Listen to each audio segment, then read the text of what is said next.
मुख्यमंत्री भाई शिवराज जी, रेल मंत्री अश्विनी जी, अन्य सभी महानुभाव और विशाल संख्या में आए हुए भोपाल के मेरे प्यारे भाइयों और बहनों, सबसे पहले मैं इंदौर मंदिर में रामनवमी का जो हादसा हुआ, मैं अपना दुख व्यक्त करता हूं। इस हादसे में जो लोग असमय हमें छोड़ गए, उन्हें मैं श्रद्धांजलि देता हूं। उनके परिवारों के प्रति अपनी संवेदना व्यक्त करता हूं।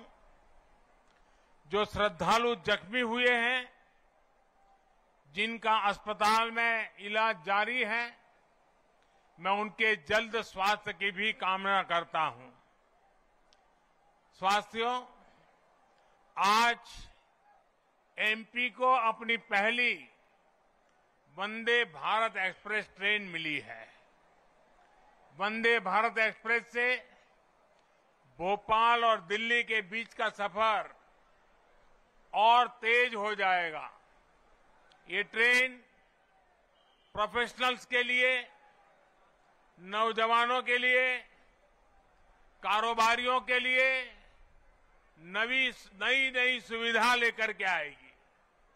साथियों, ये आयोजन जिस आधुनिक और भव्य रानी कमलापति स्टेशन पर हो रहा है, उसका लोकार्पण करने का सौभाग्य भी आप सबने मुझे दिया था। आज मुझे यहीं से दिल्ली के लिए भारत की आधुनिकतम वंदे भारत ट्रेन को रवाना करने का आपने अवसर दिया है। रेलवे के इतिहास में कभी बहुत कम ऐसा हुआ होगा कि एक ही स्टेशन पर इतने कम अंतराल में किसी प्रधानमंत्री का दोबारा आना हुआ हो।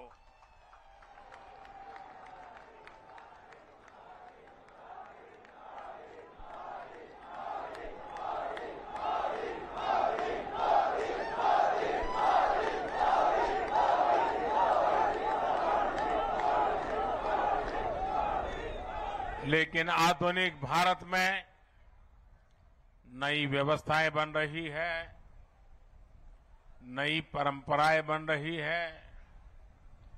आज का कार्यक्रम इसी का भी एक उत्तम उदाहरण है। साथियों, अभी यहां मैंने जो यात्री के रूप में हमारे स्कूल के बच्चे जा रहे थे, कुछ पल उनके बीच बताया, उनसे संवाद भी किया। उनके भीतर इस ट्रेन को लेकर जो उत्सुकता थी, उमंग थी, वो देखने योग्य थी। यानी एक तरह से वंदे भारत ट्रेन विकसित होते भारत की उमंग और तरंग का प्रतीक है। और आज जब ये कार्यक्रम तय होता था, तो मुझे बताया गया कि 1 तारीख को कार्यक्रम है। मैंने कहा, भाई 1 अप्रैल को क्यों रखते हो? जब अखबार में खबर आएगी कि 1 अप्रैल को मोदी जी वंदे भारत ट्रेन को झंडी दिखाने वाले हैं, तो हमारे कांग्रेस के मित्र जरूर बयान देंगे, ये मोदी तो अप्रैल फूल करेगा।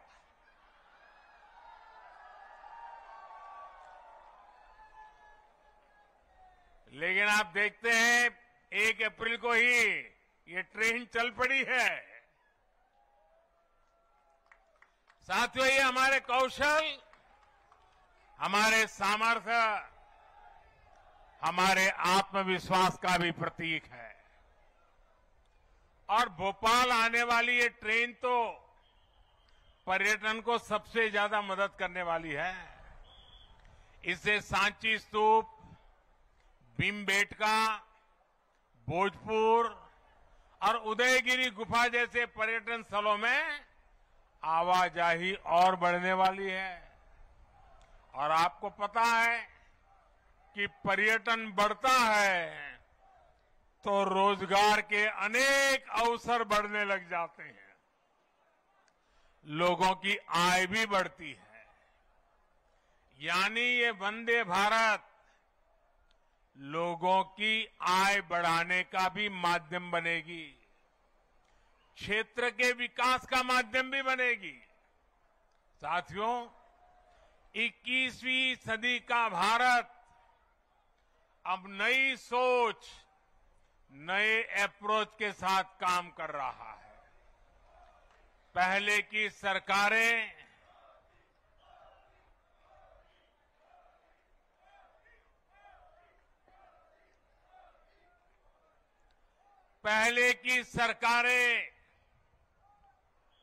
तुष्टीकरण में ही इतना व्यस्त रही कि देशवासियों के संतुष्टीकरण पर उनका ध्यान ही नहीं गया।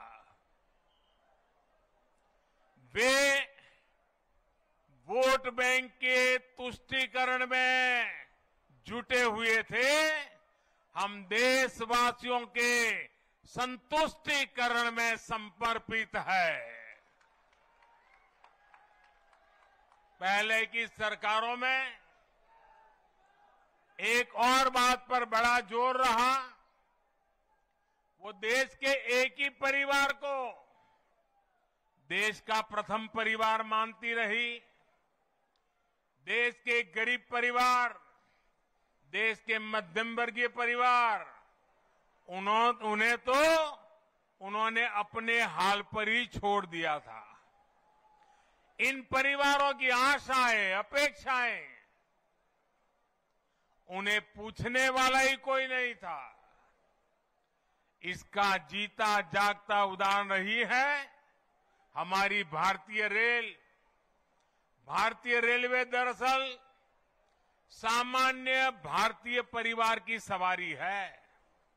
माता, पिता, बच्चे, दादा, दादी, नाना, नानी, सबको इकट्ठे जाना हो तो दशकों से लोगों का सबसे बड़ा साधन रेल रही है।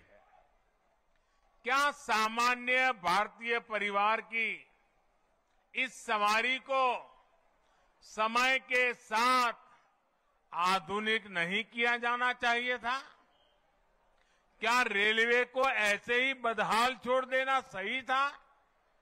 साथियों, आजादी के बाद भारत को एक बनाया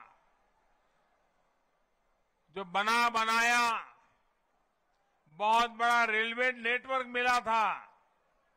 तब की सरकारें चाहती तो बहुत तेजी से रेलवे को आधुनिक बना सकती थी,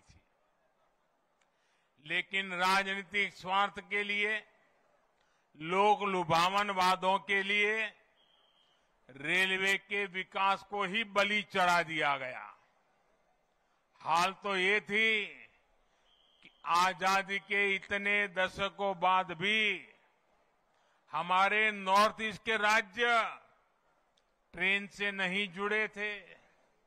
साल 2014 में जब आपने मुझे सेवा का अवसर दिया तो मैंने तय किया कि अब ऐसा नहीं होगा। अब रेलवे का कायाकल्प होके रहेगा।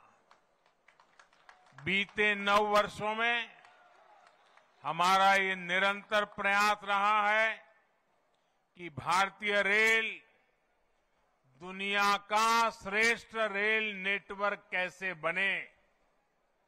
साल 2014 से पहले भारतीय रेल को लेकर क्या क्या खबरें आती थी, ये आप भली भांति जानते हैं। इतने बड़े रेल नेटवर्क में जगह जगह हजारों मानव रहित फाटक थे। वहां से अक्सर दुर्घटनाओं की खबरें आती थी। कभी कभी स्कूल के बच्चों की मौत की खबरें दिल दहला देती थी। आज ब्रॉडगेज नेटवर्क मानव रहित फाटकों से मुक्त हो चुका है। पहले ट्रेनों के दुर्घटनाग्रस्त एक्सीडेंट होने और जान माल की हानि की घटनाएं भी आए दिन आती रहती थी। आज भारतीय रेल बहुत अधिक सुरक्षित हुई है। यात्री सुरक्षा को मजबूत देने के लिए रेलवे में मेड इन इंडिया कवच प्रणाली का विस्तार किया जा रहा है। साथियों, सुरक्षा सिर्फ हादसों से ही नहीं है, बल्कि अब सफर के दौरान भी अगर किसी यात्री को शिकायत होती है तो त्वरित कार्रवाई की जाती है। इमरजेंसी की स्थिति में भी बहुत कम समय में सहायता उपलब्ध कराई जाती है। ऐसी व्यवस्था का सबसे अधिक लाभ हमारी बहनों बेटियों को हुआ है। पहले साफ सफाई की शिकायतें भी बहुत कम आती थी। रेलवे स्टेशनों पर थोड़ी देर रुकना भी सजा जैसा लगता था। ऊपर से ट्रेनें कई कई घंटे लेट चला करती थी। आज साफ सफाई भी बेहतर और ट्रेनों के लेट होने की शिकायतें भी निरंतर कम हो रही है। पहले तो स्थिति ये थी, लोगों ने शिकायत करना ही बंद कर दिया था, कोई सुनने वाला ही नहीं था। आपको याद होगा, पहले टिकटों की कालाबाजारी तो शिकायतों में सामान्य बात थी। मीडिया में आए दिन इससे जुड़े स्टिंग ऑपरेशन दिखाए जाते थे। लेकिन आज टेक्नोलॉजी का उपयोग कर हमने ऐसी अनेक समस्याओं का समाधान किया है। साथियों, आज भारतीय रेलवे देश के छोटे शिल्पकारों और कारीगरों के उत्पादों को देश के हर कोने तक पहुंचाना का भी बड़ा माध्यम बन रही है।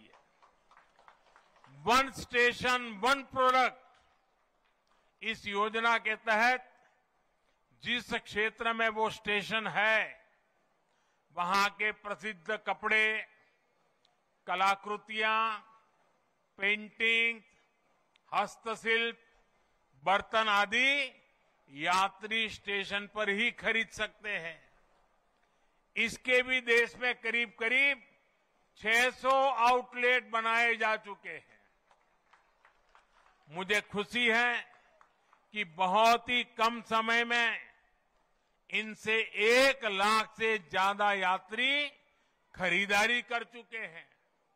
साथियों, आज भारतीय रेल देश के सामान्य परिवारों के लिए सुविधा का पर्याय बन रही है।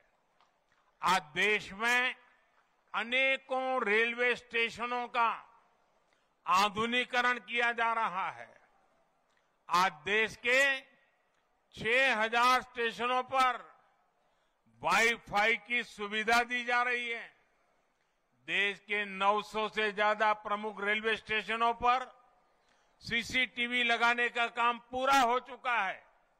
हमारी ये वंदे भारत एक्सप्रेस तो पूरे देश में हमारी युवा पीढ़ी में सुपर हिट हो चुकी है।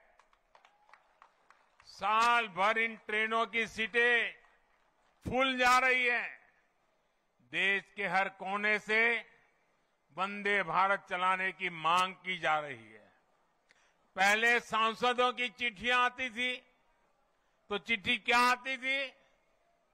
सांसद लिखते थे, फलानी ट्रेन इस स्टेशन पर रोकने की व्यवस्था हो, अभी 2 स्टेशन पर रुकती है, 3 पर रोकने की व्यवस्था हो, यहां रोकी जाए, वहां रोकी जाए, यही आता था।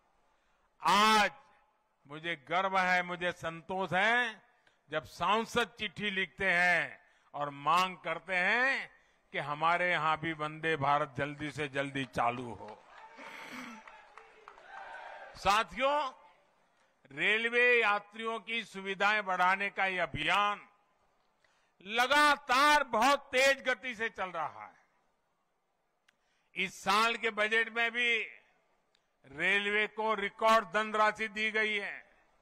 एक समय था जब रेलवे के विकास की बात होते ही घाटे की बात की जाती थी, लेकिन अगर विकास की इच्छा शक्ति हो, नीयत साफ हो और निष्ठा पक्की